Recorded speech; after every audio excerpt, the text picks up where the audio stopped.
First of all, thank you so much for joining today. It's very much an honor to be with you, and I'm looking forward to our discussion. I'm looking forward to our questions.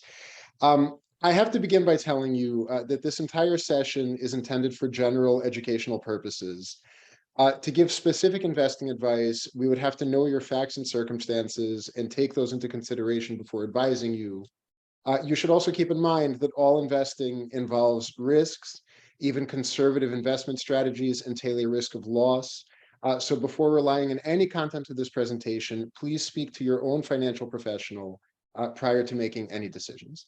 Okay, with that, I will provide some brief overview of what we're talking about today, and then I'm going to hand this over to Harry. So by way of brief overview, I went to camp and worked in camp my whole life. When it came time to graduate from college, I told everyone that I wanted to make camp my career. And everyone said, no, that's not possible. Go get a real job. You can't work in camp your whole life. So I did the only reasonable thing to do, and I went to law school. So I started my legal career doing financial litigation at a large corporate law firm in Manhattan. And the whole time I was quite literally dreaming about camp. So to make a long story short, back in 2012, I left my law firm and my wife and I launched what has become a large ACA accredited overnight camp in Wayne County, Pennsylvania, which we still run. So over my years in the camp industry, I noticed something. We have accounting firms that focus on camps and marketing firms that specialize in our industry. We have camp-focused banks like Dime Bank and camp-focused insurance providers like AM Skyer, and all these other service providers focused on camp. So about 5 years ago, this gave me an idea. What if we started a law practice focused on the camp industry? And seeing a number of the names on this webinar, you know me from sort of that side of my professional life. But much more recently, I had a similar realization about investing in the camp space. So on the camp conference circuit, I attend Tri-State every year. I'm going to the New England Camp Conference in a couple of weeks. On the camp conference circuit, it's exceedingly rare to find an investment advisor, right? Like there are many investment advisors, very, very few in the camp space. So for this purpose, I have roped in my older brother, Harry Mamaysky, Dr. Harry Mamaysky, who I will tell you about momentarily. And a little over a year ago, Harry and I started QuantStreet Capital. So Harry is our chief investment officer. Just to tell you a little about him, in addition to QuantStreet, he's a professor at Columbia Business School, where he is the faculty director of Columbia's program for financial studies. Harry has over 20 years of experience in finance practice and academia. And prior to his role at Columbia, he spent many years as a portfolio manager at major banks and major hedge funds.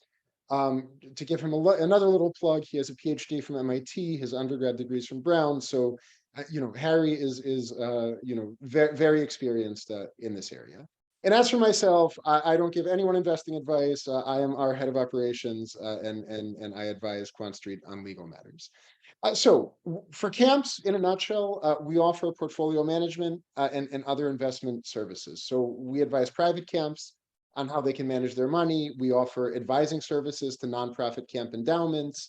And of course, we also advise individual camp professionals. So with that background, today's topic is about short-term cash management for camps. And with that, I hand it over to my older and much wiser brother, Harry. Thanks, Isaac. That's quite an introduction. It is true what Isaac says about wanting to be in the camp business. That was his dream from my earliest memories of him. So let me share my screen and hopefully, can you see that, Isaac? Okay. Okay, great. So welcome to our presentation. Great to have you here. As I go along, if you have questions, please feel free to type them into your chat or into the Q&A box, and we'll try to get to them as soon as possible. And please feel free to ask as many questions as you want, so we make this interactive. So we actually had the idea to do this call, a while back. And when we were initially discussing doing this, we thought we would talk about the following points: that camps get a large amount of tuition inflows around this time of the year, and you end up not using them until, say starting in late June, and sometimes even as late as August. So the money just sits there. And in the past, when interest rates were close to zero, keeping all this money in a bank, in a deposit account, was not very costly, because the outside options were not very attractive either. And so you sort of had to sit in that money and not earn any interest. And that was really the only option. But if you've been following financial markets, what you'll know is that now interest rates are actually much higher. So as of the time we're having the call right now, they're about 4.5% for short-term, basically riskless US government bonds. And if you're earning zero in your deposit account in your bank, which some of you are and some of you are earning a little bit more than that, but if you're earning zero, you're actually leaving quite a lot of money on the table. So we had this idea to discuss these particular aspects of the camp business, a few weeks ago. And in fact, we wrote a piece about this. It's on our website. Any blue thing you see on the presentation, like this thing right here, is a link, and we can share the PDF file with everyone. So after the call, so you can see all these links. So what we wrote, almost 3 weeks ago was, or actually a little over 3 weeks ago, was here was sort of the advice we gave, is that, look, you can keep up to $250,000 in your bank, since that's the FDIC insurance limit, and you can invest the remainder in a US government money market fund. So that was sort of one piece of advice that we had to offer. Now, of course, when we wrote this, little did we or anyone else know that only about a week after we wrote this piece, we'd have actually a little bit of a banking crisis in the US and now even globally.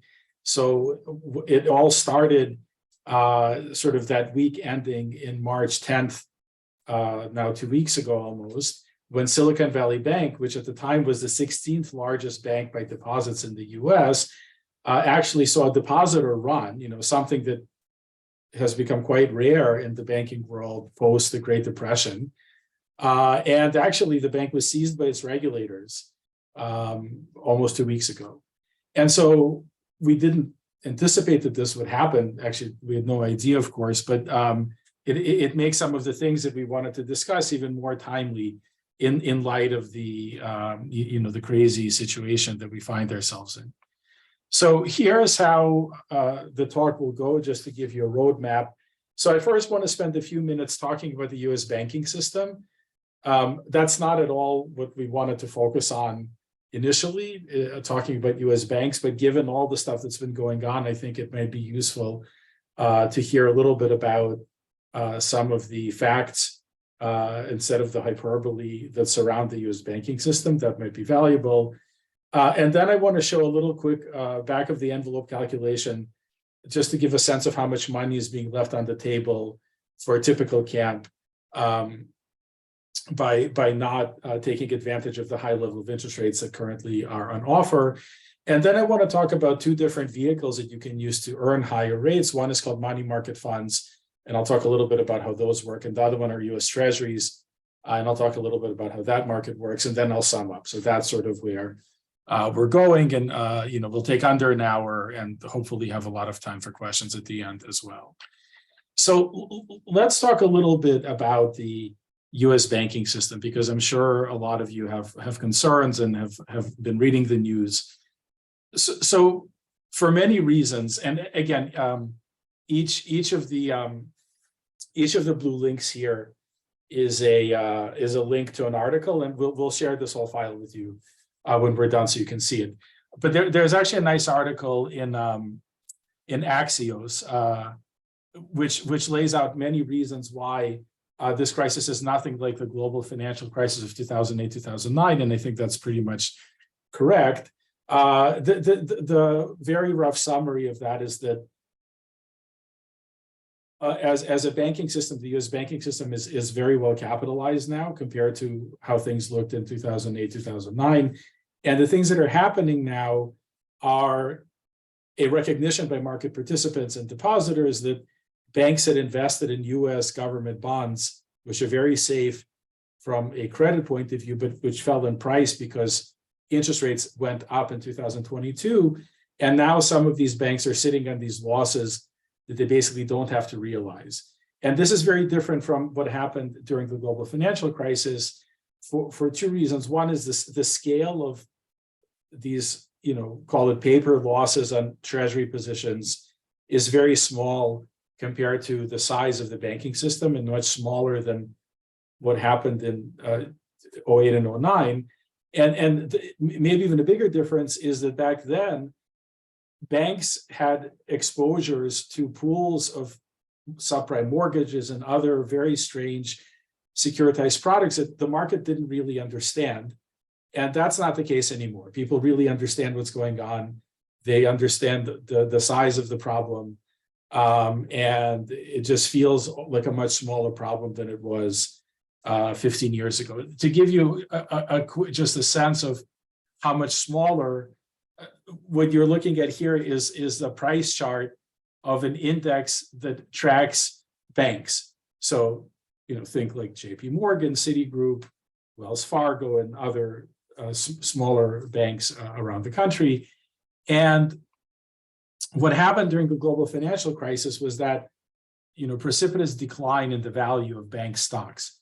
They lost, close to 90% of their value. They went from like 60 to below 10. And then things recovered, and then we had this big price drop was because of the COVID-19 crisis, and now we have this price drop, and this is what happened in the last 2 weeks or so because of the Silicon Valley Bank problem, and it's a problem. It's not pleasant, and there's a lot of bad headlines and a lot of hyperbole that's out there. But at the end of the day, the problem, just looking at the stock price aspect of things, is much, much smaller than what had happened during the global financial crisis. Of course, people could say, well, it's early days, but it feels like the problem is really a much smaller problem than it was back then. So while there are certainly issues with a small set of banks, like, for example, Silicon Valley Bank and Signature Bank, and then First Republic Bank are some banks that have been in the spotlight. In many ways, the Silicon Valley Bank situation was very unique for two reasons. One is the bank had a very large concentration of depositors who all came from the startup technology sector, and who were all being advised by the same set of venture capital funders, so it's sort of given the money. And so when one or two of the venture capital advisors told the companies that they were funding, you should pull your deposits out of Silicon Valley Bank, that rumor spread very quickly through that community. Not rumor, that news spread very quickly through that community, and the people pulled their deposits. And the other unique thing about the depositor base was that the vast majority of the deposits Silicon Valley Bank had were above the $250,000 FDIC insurance limit, which is quite atypical. Most banks have a much smaller percentage of their deposits that are that big compared to Silicon Valley Bank. And the other very unusual thing about Silicon Valley Bank was how heavily it had invested in longer dated US Treasury bonds. And those bonds fell a lot in price because of the interest rate increases, because of the inflation concerns that we had in 2022. And so the bank was really, in many ways, very unique in both its depositor base and the kind of investments it did in the asset side. And so sort of was subject to that bank run. Other banks just do not have similar issues. There's a really good article, this one in the Financial Times, that lays out why this crisis is so different from the one that we had in 08 and 09, and it points out that Silicon Valley Bank was just really very different than other banks. So on the back of this crisis, the regulators, so this is like the Treasury and the FDIC and the Fed, created a lot of support mechanisms for the banking system overall. And one of the most important ones, what they did is they stepped in and they guaranteed all the deposits, the insured ones and the uninsured ones, at Silicon Valley Bank and Signature Bank. Of course, typically deposits are insured only up to $250,000.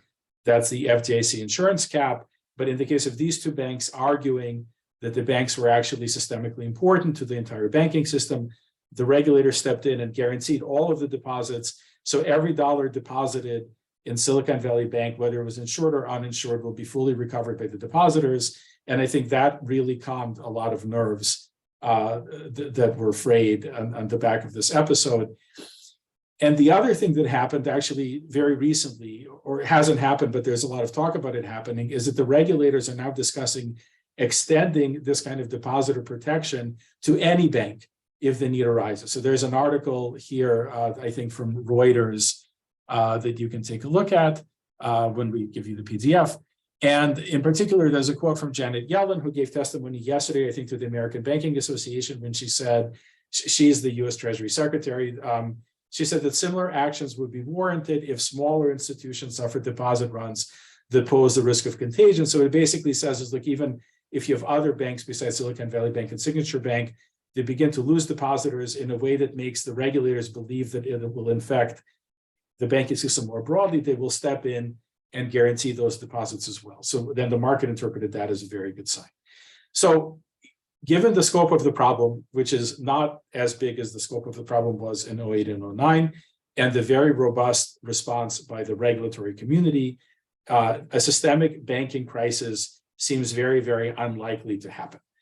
Even though we are in what I would call a mini banking crisis, my sense is that things will be contained, but of course, things are developing in real time. So it's something that you have to keep on following, and certainly we're happy to have a discussion again as facts warrant, as more news come out about the situation.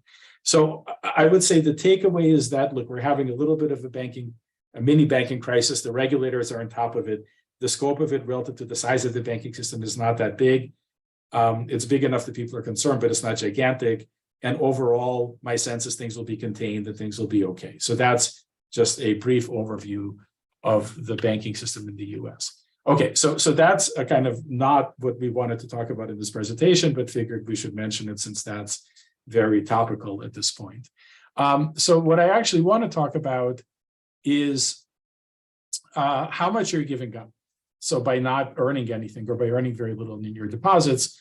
So this is a much more boring, but yet more relevant conversation. So let's just go through this calculation. So say you have, and I'm just using this as to throw out a number, say there's $1 million that you have in the bank, and that it's going to sit there for part of March, all of April and May, and then part of June. So let's just say 3 months. And say that you're earning on that money about 0.5% rate of return from having a deposit at whatever bank you're using. And frankly, I don't know how many people actually know the rate of interest that they're earning on their deposits, but it's something you should certainly ask your bank if you don't know what it is. So say you're earning 0.5%. So what that means is over the 3 months that your $1 million is sitting in the bank, you're going to earn $1,250 in interest. So how do we get the calculation? We basically take the interest rate, 0.5%, multiplied by 3, divided by 12. So this just says that you're earning it for only 3 months out of the 12 months, and there is your $1 million investment. And so you get $1,200 is what you would make. Now, if that's what your bank is paying, you're actually leaving some money on the table, because you could buy, for example, US Treasury bills, and we'll talk about that in a few minutes, which is a security issued by the US government that has the full faith and credit of the US government behind it. So basically as good as an FDIC guarantee of a bank deposit, offered by the same institution, the US government. You would actually earn $11,250. So the amount of money that's being sort of left on the table by not doing this is about $10,000. So $10,000 can probably pay for a few kids, tuition in camp, and that could be really useful to add back to your budget. And it's that rate of return is available now without taking on any sorts of inordinate risks. I mean, as Isaac mentioned, anytime you do anything with finance, there's a small risk of, there's a risk of loss. In this case, a very, very, very small risk, which we'll talk about a little bit. But without really doing anything at all aggressive or, and being very conservative, you can just earn an additional $10,000 and that $1 million deposit. Now, if, for example, if a lot of that money is actually earmarked to pay staff, salaries, which may be paid at the end of August, so that actually, well, you could keep it in the bank 2 more months, and then, then the difference in how much money you're leaving on the table becomes even bigger by not investing, by not capturing that additional 4%.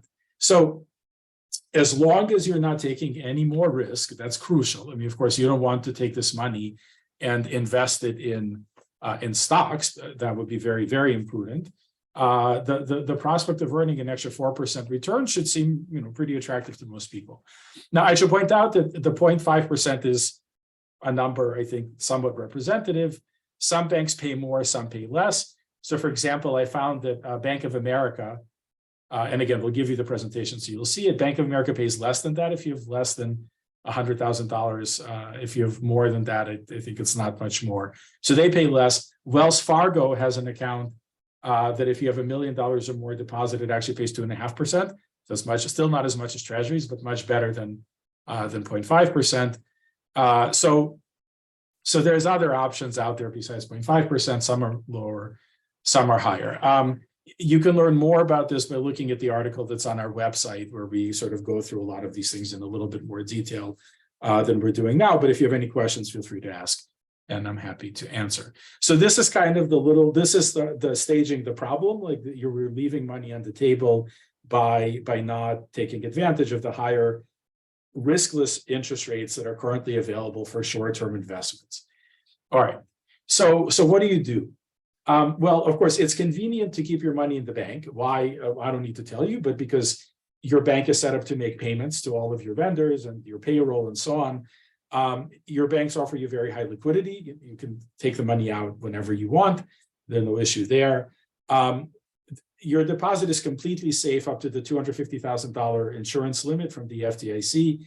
And your deposit is, I would say, very, very safe even above that, because, again, for the reasons we discussed, like the regulators just will not allow this sort of, systemic issue to develop in the banking system. But things above 250 are not guaranteed. I would call them very, very safe, but not guaranteed, at least not yet. Maybe the regulators will go in and guarantee all the deposits. There's been talk about that, but they haven't yet done that. So I think you have at this point several options, and we'll talk about these in the next few minutes. One is just call your bank and ask what rate you're earning on your deposit account, and ask them if they can pay you a higher rate. Frankly, given what's going on in the banking system right now, I think you have a very strong negotiating posture to have that conversation, because banks are really keen to keep their depositors. And if your bank is paying you 0.5%, and you can just make a call, and maybe your bank will pay you 2.5%, that already solves a lot of the problem, and you don't have to do anything. I mean, maybe they won't do it, maybe they will do it, but maybe it's a conversation worth having. So that's one option. Probably that's the path of least resistance, is just talk to your current bank, see if they can do better. If that doesn't work, or if that works partially but not as much as you would like, you have 2 other options, and we'll talk about these. One is you take money above the $250,000 FDIC limit and you move it to a money market fund. The other option is you take that money and you buy Treasury bills. And I mean, frankly, you could even take out, you don't have to leave $250,000 in the bank, but it feels like, that money is like 100% guaranteed by the US government. So if you can get your bank to pay you 2.5% of that money, maybe worth it to just leave it in there to have the relationship with your bank. But you could certainly think about taking as much money as you have and doing one of the next 2 things, which is money market fund or Treasury bills. And so let's talk about how both of these things would actually work. Okay, so for a money market fund, and here you have a link to a Wikipedia, to an Investopedia page that describes what money market funds do. So you can click on that after the presentation. A money market fund is a type of a mutual fund which invests in short-term, highly liquid securities. And you can find funds that invest exclusively in the securities issued by the US government. And those are basically the safest of all of the money market funds. And I think those are the only funds you should consider investing in. There are other kind of money market funds that, in addition to investing in government securities, will invest in corporate securities. Those are also pretty safe, but not quite as safe. And for the little pickup you get in yield, like they pay you a little more, I'm not sure it's even worth it. I would just stick to things that are investing in US government securities. So a big fund, and I think a pretty attractive one, and completely unaffiliated from QuantStreet, so we don't have any relationship with either one of these two funds that I'm going to mention, is something called the Vanguard Treasury Money Market Fund. And its ticker, so if you wanted to look it up on Yahoo or whatever, is VUSXX. And so this is something I just copied from the Vanguard website that describes this money market fund. So I'll just read it to you. So it says, as a government money market fund, this fund invests at least 99.5% of its total assets in cash, US government securities, and/or repurchase agreements collateralized by US government securities. So what that means, a repurchase agreement collateralized by US government securities is a short-term loan that the money market fund is making to someone, and that loan is over-collateralized. So they put in more value of US Treasury securities than is the value of the loan. And so those repurchase agreements backed by US Treasuries are considered basically at the same risk level as US Treasuries. So they invest in those repurchase agreements. As such, this fund is considered one of the most conservative investment options offered by Vanguard. Although the fund invests primarily in short-term US Treasury bills, the amount of income you will make depends on the current level of interest rates. So it'll fluctuate a little bit. It's currently 4.59%. Investors who have short-term savings goals and want the added security of investing in a fund in which the majority of underlying securities are backed by the full faith and credit of the US government may want to consider this option. So I think it's basically addressing exactly the use case that a lot of you are facing, which is you have cash, you want to invest it very, very conservatively, you need to be able to get it out at a moment's notice, and you're willing to not get the highest rate of return, but you want to just earn whatever return you can earn by investing in largely riskless US government securities. So that's what the fund is for. Its after fee rate of return right now is 4.59%. So this is as of like yesterday. Today, maybe it's a little 4.55, 4.62, like it doesn't fluctuate that much. It charges an expense. So when you invest, it'll take 0.09% of your money every year. So it means for every $100 you invest, it'll take 9 cents as a fee, and it'll pay you $4.59 if you put that $100 and keep it in there for 1 year. Now, Fidelity has a similar fund. It's called the FDLXX, which is Fidelity's Treasury Only Money Market Fund. It's paying a yield of 4.16%, and the reason it pays a lower yield than the Vanguard is because it charges a much higher management fee. So the Vanguard charges 0.09%, and this one charges 0.42%. So if you already have an account at Fidelity, is it worth it to switch from Fidelity to Vanguard just to make that additional 0.4% or 0.3% difference in yields? I'm not sure it's worth it, but if all other things being equal, the Vanguard fund is probably slightly more attractive because because it has a slightly higher yield, because it has a slightly lower expense ratio.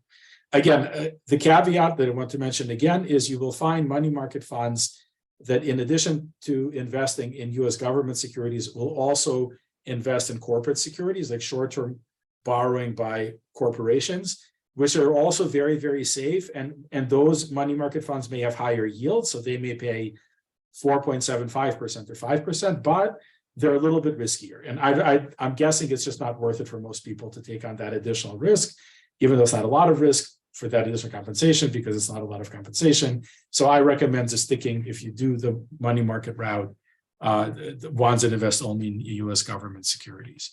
Okay, so what are the mechanics of investing in a money market fund? So a money market fund is a mutual fund that's managed by the provider like Vanguard to always have a price of $1. Unlike stocks, whose prices go up and down, up and down, up and down, money market funds are managed so their value per share is always $1. So how would this transaction work? Say you have $500,000 that you decide to invest into VUSXX, which is that Vanguard fund. So with that much money, you can buy 500,000 shares of the fund because each share costs $1. If you invested right now, when the fund has a 4.59% yield, over the next 3 months, you would earn approximately $5,700. It's 500,000 times the interest rate times 1/4, because the interest rate applies to the full year, and you would only be invested for a quarter of the year. And so that's $5,700. It's approximate because the 4.59% yield of the fund is actually its yield over the last 7 days, and it may fluctuate a little bit. It may go from 4.59 to 4.4 to 4.8, but it'll be largely in that ballpark for the next few months, in all likelihood. It can't go negative, but so you may earn a slight fluctuation of that much, but it'll be somewhere in the ballpark of $5,700. When you need the money back in 3 months, you're going to take the 500,000 shares that you own. You will at this point have earned $5,700 in interest, and you will sell them back to the fund at the price which is maintained by the fund to be $1. And then you get back $500,000. You transfer that back to your bank account, and now you've earned $5,700, and really having taken on no risk, no more risk than you would have had in the uninsured portion of your deposit at a bank, and frankly, largely the same amount of risk that you would have had even in your insured portion of the deposit. And of course, you keep that earned interest. Now, of course, the risk here is when it comes time to sell, you can't sell at $1 because the price of the fund falls to 97 cents, and then actually, you made like 1% in interest, but you will have lost 3% in the value of your shares. So that situation is called breaking the buck. If that ever happens, people would say this mutual fund broke the buck, which means its price fell below $1. So this hardly ever happens in money market funds. There are some famous cases when it happened. It happened to a fund called the Reserve Primary Fund in September of 2008, right when Lehman Brothers filed for bankruptcy, because the fund owned some short-term debt that had been issued by Lehman Brothers. And so the fund went to 97 cents, and the whole thing had to be unwound. But that fund didn't invest only in US government securities. It invested in corporate securities, which is why I keep saying you shouldn't do that. You should only invest in money market funds that invest in US government securities. And the chart that you see here is a kind of a boring chart. It's just a white line at 1. This is the price history of the Vanguard, this government fund, money market fund VUSXX, going back to 1992. So this fund has traded for the last 30 years at $1. And this is through the dot-com bubble, through the global financial crisis, through the COVID crisis, through the mini banking crisis we just had. This fund never broke the buck in its entire history, and neither has the Fidelity one that I showed you. So why? Because this fund just owns US government securities, very short-term US government securities, and there's just very, very little chance of it ever breaking the buck. So it's very, very safe. Nothing is as safe as an FDIC insured bank deposit. That's probably the safest thing you can have. But this is certainly very, very safe, on par with the uninsured portion of your bank deposit. I would say this may be even safer than that part, but certainly on par with how safe that deposit would be. So this is one option: is you open a Vanguard account, you link the Vanguard account to your bank account, you transfer over $500,000, you invest in this USXX, you're going to earn $5,700 more or less in interest in 3 months. You sell at $1, send yourself back the money, and now you have, you're going to have your $500,000 back. Of course, again, like Isaac said, you need to talk to your financial advisor. You need to discuss this. You need to talk to your bank representative, to Vanguard, and do the due diligence and convince yourself that this makes sense. But this roughly are the economics of that. investments. So that's money market funds. Now let's talk about US Treasuries. So there are different flavors of US Treasuries. The US Treasury bonds that got Silicon Valley into trouble are called Treasury bonds. And we're talking about Treasury bills. And the difference between bonds and bills is bonds are longer dated. So, 20-year maturity, 30-year maturity. Those could fluctuate in price a lot. Of course, if you hold them to maturity, if you hold them for 30 years, you'll get back all of your money. But in the meantime, you can buy it at 100, it falls to 90, it goes to 95, to 85, and at the end, it'll get to 100, but the path there might be a little bit noisy. With a Treasury bill, you're guaranteed to receive $100 from the US government when the Treasury bill matures, and the maturity of Treasury bills is under 1 year. So what I did here is I took a picture from Bloomberg. Bloomberg is like a financial data provider to the finance industry, which shows you the maturities of all of the upcoming Treasury bills. So for example, if you needed your money back by June 20th, you could buy this Treasury bill here that's maturing on June 20th of this year. And if you buy it, you would earn a yield of 4.27%. If you needed to get your money back earlier, like a few weeks earlier, you could buy the early June 1, June 1st, 2023 maturity, and then you would earn 4.2% by buying that Treasury bill. And these prices fluctuate, a little bit every day. But unlike a money market fund where when you invest, you'll earn approximately 4.59%, but not 100% exactly. When you buy a Treasury bill, it's locked in. That's it. Like if you buy it at a 4.2% rate of return, you're going to earn 4.2% on an annualized basis. It'll be less than that. And we'll do an example right now. It'll be less than that because you're going to own it for only 3 months, but you would be earning kind of 4.2% on an annualized basis from owning this Treasury bill. And you can sort of figure out the Treasury bill that you would need to buy that gets you to exactly the maturity that you want. So another example would be, say you need part of your money by June 15th. So you buy this one with an annualized yield of 4.3%. And say you need the rest of your money by August 17th. So you can buy this August 17th Treasury bill at an annualized yield of 4.5% or 4.488%.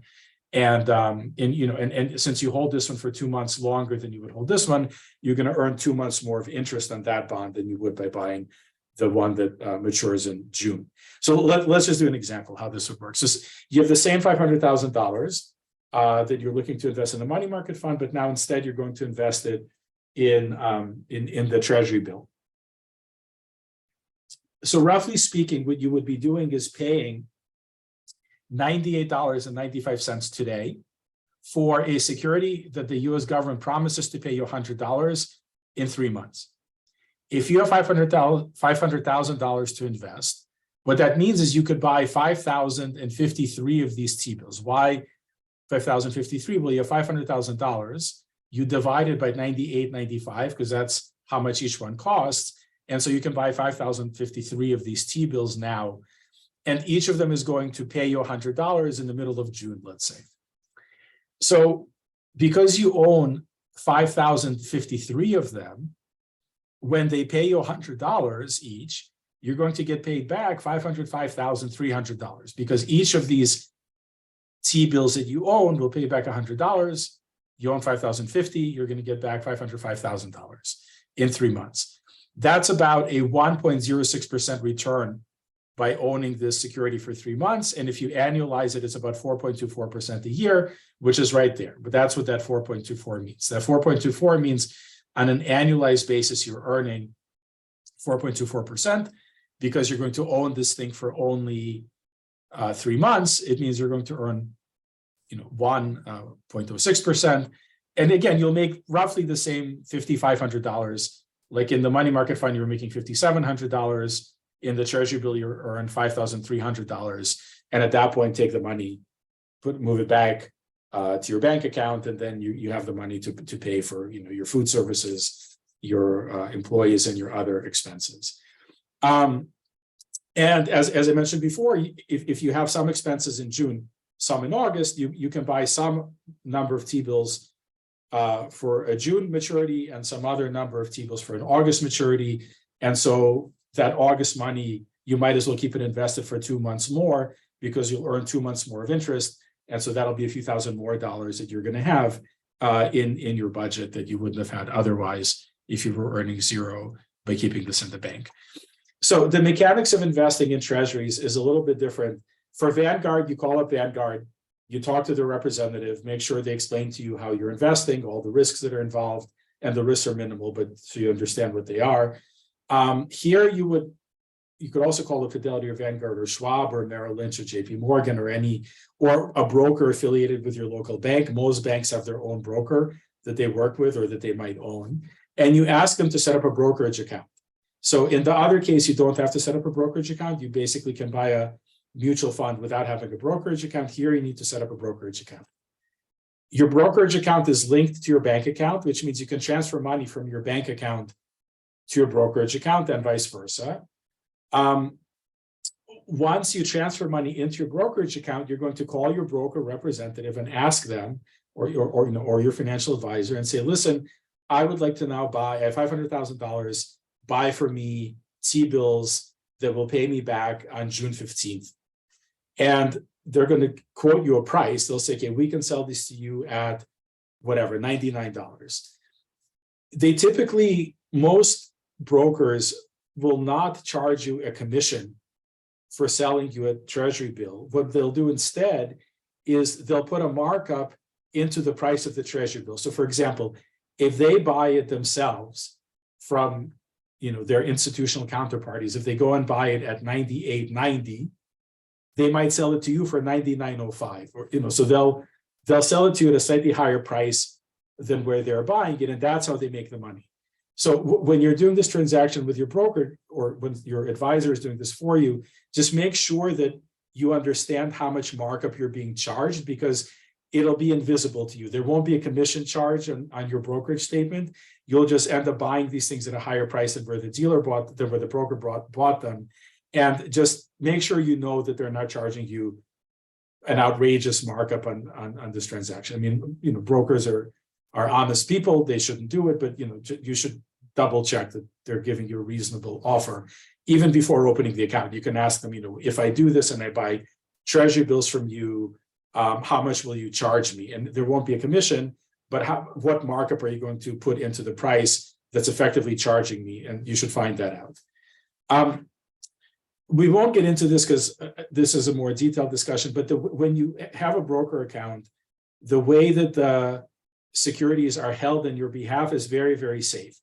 Brokers are regulated by the SEC, by the Securities Exchange Commission, and there are many rules around how they are supposed to keep customer accounts segregated from their own accounts, which means in the very, very unlikely scenario that the broker that you're buying the treasuries through gets into financial trouble, which is very, very unlikely. But if it happens, the people to whom the broker owes money cannot touch your treasuries. Only you can have access to them. So they're segregated from the pool of securities that the people who lent money to the broker can have a claim on, and only you have a claim on them. And we give you some links in this presentation that talk about how brokerage accounts handle customer funds, which you can take a look at. Schwab, I'm giving you an example here. We actually use Schwab ourselves at QuantStreet, so I know very well what they do, and you can read their document. I think it'll be very similar to what other brokerages do, but you can read about sort of the safety surrounding how your treasuries will be held at the broker. But suffice it to say, it's a very safe system, heavily regulated. So I think it's, again, very, very favorable towards the customer in terms of security. So once you've bought these T-bills, they mature, you get the $505,300. You ask your broker to electronically wire that money back to your bank account. And now, again, you've earned that 1.1% or so return over 3 months in your deposit. That'll be like $5,000 to $10,000, depending on how much money you're going to put into this transaction. Okay, so that's it. Let me just sum up then what I wanted to talk about. You have many options for how you can invest your camp's money. The three prime ones that I think are very, very reasonable, very conservative are deposit in your bank, money market funds, and buying treasuries directly. The preferred method for most camps will probably be some combination of these, especially having deposits in your bank. You should definitely have, because you need that relationship. And the right thing to do is to talk to your financial advisor, talk to your bank representative, and ask them to explain the options. And maybe your bank will just pay you a higher rate of return on your deposit, and this will become a moot issue. But if that doesn't happen, then you have these options available to you, which you should research a little bit. But for some people, this will mean making $10,000 additional dollars, so it might be worth spending a few hours to figure out how to make that happen, because it's really not taking on any inordinate type of risk to do that. So that's all I have. Thank you for listening. I'm happy to take questions if anyone has any questions. So, Harry, I should first observe that I think for the first time ever in my life experience, on this webinar, not a single person dropped off. We did get one addition mid-webinar, so this is very, very remarkably impressive that you managed to keep everyone's attention this whole time. What's more interesting than money management in banks? Exactly. So we discussed treasuries and money market accounts. Is one preferable to the other? Like how would a camp choose which avenue to pursue? I think it's picking between the shinier of two apples. I think if you already have a brokerage account and it's easily accessible, buy treasuries. If you already have a mutual fund account affiliated with your camp, do the money market fund. If you don't have either one, the way the treasuries are slightly different is that once you buy a treasury, you lock in that 4.2% yield. That's it. You're going to earn that money. With a money market fund, there's a little bit of fluctuation. You don't quite know. This Vanguard one invests in repos. Repos are a little bit harder to understand than just buying treasury bills. So both options are very safe. If you already have one relationship or the other relationship, I think either option is fine on its own. If you don't have a relationship already, I don't know. They're almost identical. They're almost identical. I guess if pressed, I would say buy treasuries. That seems like just no uncertainty. You own a treasury, the US government pays you back. Your broker holds that treasury for you in a segregated account. With a money market fund, it's 99.999% the safe, but maybe something weird happened. I don't know. It's so unlikely. It's really splitting hairs. They're functionally equivalent. Great. So next question. What are your thoughts on bank CDs? What is a bank CD? So, okay, a bank Start CD. with what is a bank CD, then what are your thoughts on bank CD? So a bank CD is like buying a treasury, but through your bank. So it locks up your money for a few months. So you can buy it's a certificate of deposit. So it's rather than putting your money invested in a demand deposit, which means demand means you say, give it back to me, they give it back to you. In a CD, you lock up your money for 3 months or 6 months or 9 months. And by locking it up, you get paid more than you would just by having a demand deposit. The downsides are you don't have access to the money if you need to get the money. I think there are penalties involved with getting the money. So that's discouraged. But the other consideration is they typically pay less than treasuries. So they're more convenient because, again, you just call your bank and do it and you're done. I don't have it in front of me right now, but I'm guessing the rate of return on CDs is somewhere between 0 and what you would make with treasuries. But so not quite as good as what you would make by investing in treasury bills, but better than having just a savings account in a bank. So I think it's an intermediate solution between those two. Great. So it sounds like maybe for a camp that doesn't want to go through all the acrobatics of opening a brokerage account and buying products that they're not entirely familiar with, they could just call their bank, say, hey, I want a CD, and then at least they're only dealing with their bank as opposed to, You could do that, right? And just make sure that if you're locking up the money for 3 months or 6 months, I don't know if they have 5-month CDs. Maybe they do. Like usually it's 3, 6, 9, something like on those multiples of 3. But yeah, you call up your bank. You say, okay, I want to put in a CD for 3 months. What rate will you pay? and then you can make that comparison. But then you won't be able to get the money until, June 22nd. But that might be fine. And maybe if there's a 5-month one, you do a 5-month one, and then you get the money towards the end of August. But something to ask your bank. I mean, you lock up your money, you get a high rate of return. It's easier than, I guess, doing the money market route and buying the treasury one. Now, another question. So you said that for amounts over 250,000, which is the FDIC insurance limit, you said that arguably treasury, or maybe not arguably, I'm not sure, to clarify, you said that investing in treasuries or investing in a money market account could actually be safer. Is that right? Can you talk about that? So again, we're splitting hairs, but it is safer for this reason. Say that, God forbid, the bank that you're invested in, say you have 500,000 sitting there, and the bank has a depositor run, like what happened to Silicon Valley Bank. Again, I think the chances of that happening, extremely low, but say it happens. Of the 500K you have, 250,000 is insured by the FDIC. So like when the bank is seized by the FDIC, you have access to that money the next day. So that money is like money good, that's fine. The remaining 250,000 that is uninsured now sort of sits there until the regulators decide how to handle it.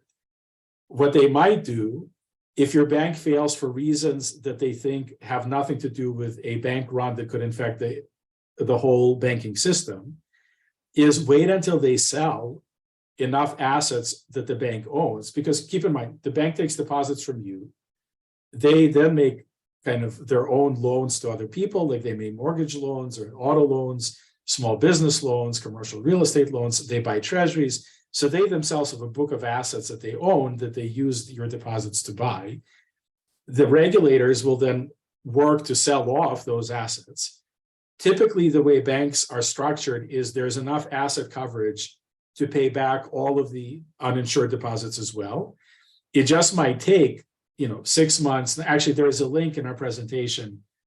There's a link right here to past instances of closed banks that sort of talk about, how long it may take to get the money back. So the risk is, I think, even less that you don't get the money. The risk is like you get the money, but 6 months later, or you get part of the money now, part of the money 6 months later.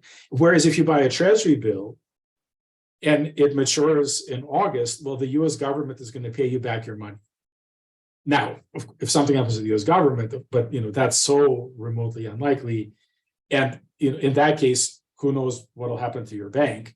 But it's basically like money good from the U.S. government. Whereas anything above the 250K FDIC insurance limit, there is a tiny bit of uncertainty, which people wouldn't have even thought about, 2 weeks ago. Actually, we sort of mentioned it a little bit in the piece that we wrote, but people didn't really think about it, but now people are thinking about it. So it's a remote risk. And if you take the money above the 250,000, by treasuries, then it's basically, then the US government owes you your money. It's very, very safe. All right. Well, with that, thank you to everyone for your attention. Thank you for joining. If there are any other questions, feel free to put them in the chat. If you want to email us, please don't hesitate to be in touch. And thank you, everyone. It was nice to be with you today. Yeah, thanks, everyone.